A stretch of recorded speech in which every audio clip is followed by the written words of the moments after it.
Hello, I'm Ron Miscavige, and here is another life lesson, or lesson in life. I guess I'm never going to decide on what the hell to call it, but you get the gist of it. So I hope this finds you feeling well, and pay attention because I have some pretty good data to give you today. I want to tell you a story to illustrate my point. And this is back in the 40s when I had two buddies with me, Jake Pupko and Speedy Butella, and we had some gas.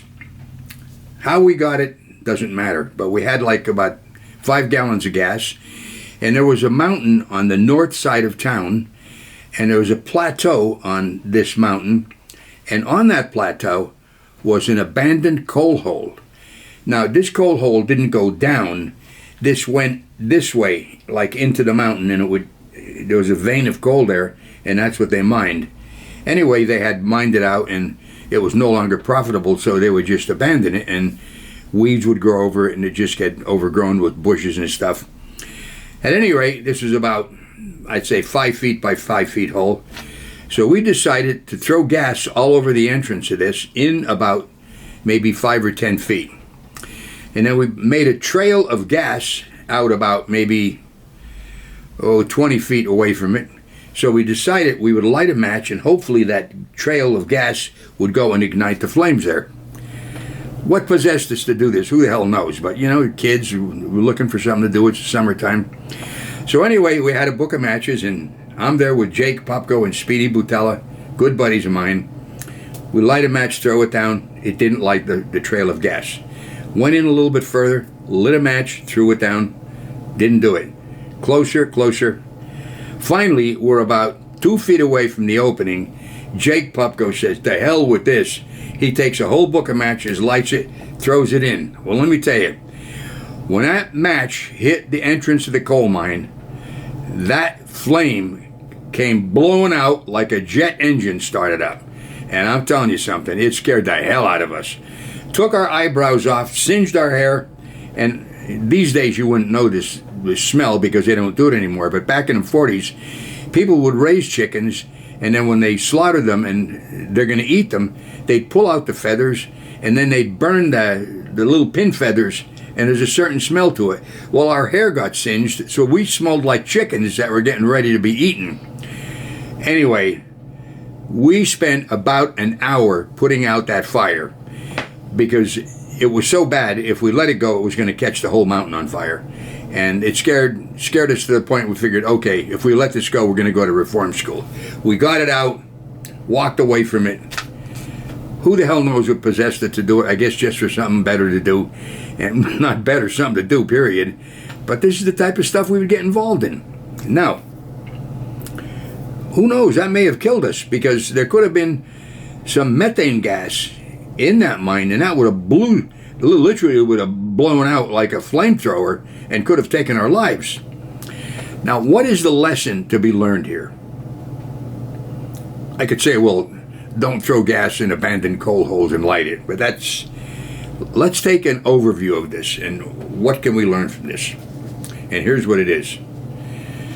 If you're going to involve yourself in something, in some venture or some activity, think the thought through.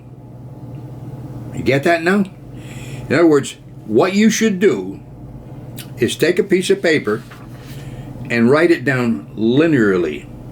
Like, first of all, you write at the end, what do you want to accomplish and where do you stand now? I'll give you an example. Let's say you wanted to open up a restaurant. So at the end, and by the way, do it across the piece of paper like that, okay?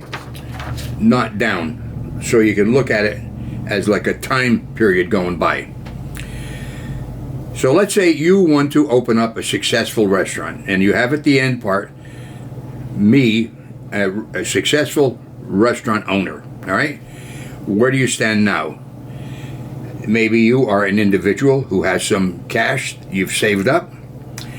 What's the first thing you would do toward owning a restaurant? Well, you'd have to find out things about it. Like, what would you need to open up a restaurant? You need a property. You'd need people to work for you. You'd need specialists such as good chefs. You'd need people who are going to care for your customers, clean the restaurant. You need a property.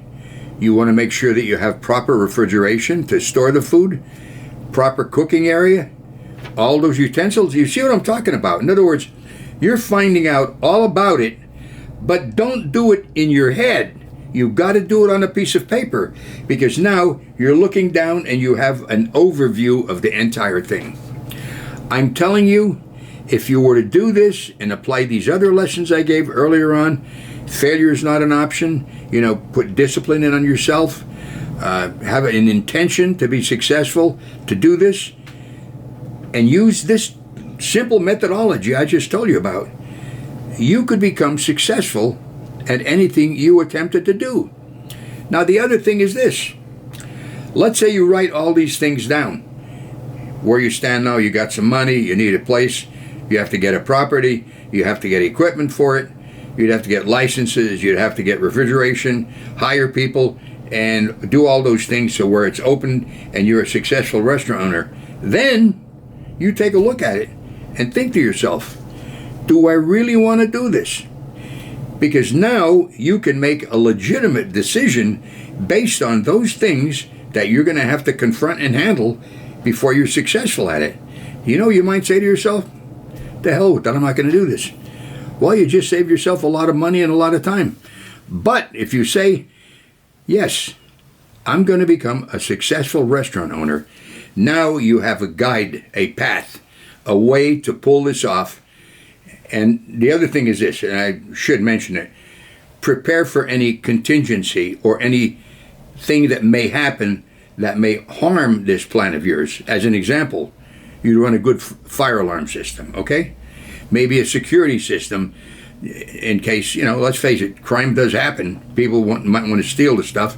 You'd have to have a good security system in there so in case anybody broke in, you could catch them. I think you get the point. The whole idea is this, that it's a consecutive series of steps that you've laid out, and now you have a conceptual idea of what it would take to do it. You can then decide, I'm going to do it, or the hell with it. Either way, you'll be successful with the decision to do it or not do it. And remember another thing. If somebody comes up to you with an idea in regards to this that sounds way too good to be true, I can tell you from my own experience, it ain't true. All right? So go on reality, observing life, maybe talk to another restaurant owner and see what problems he has or what things he does that are successful. Sometimes you'll run into people like that want to help young people or old people starting off on a venture.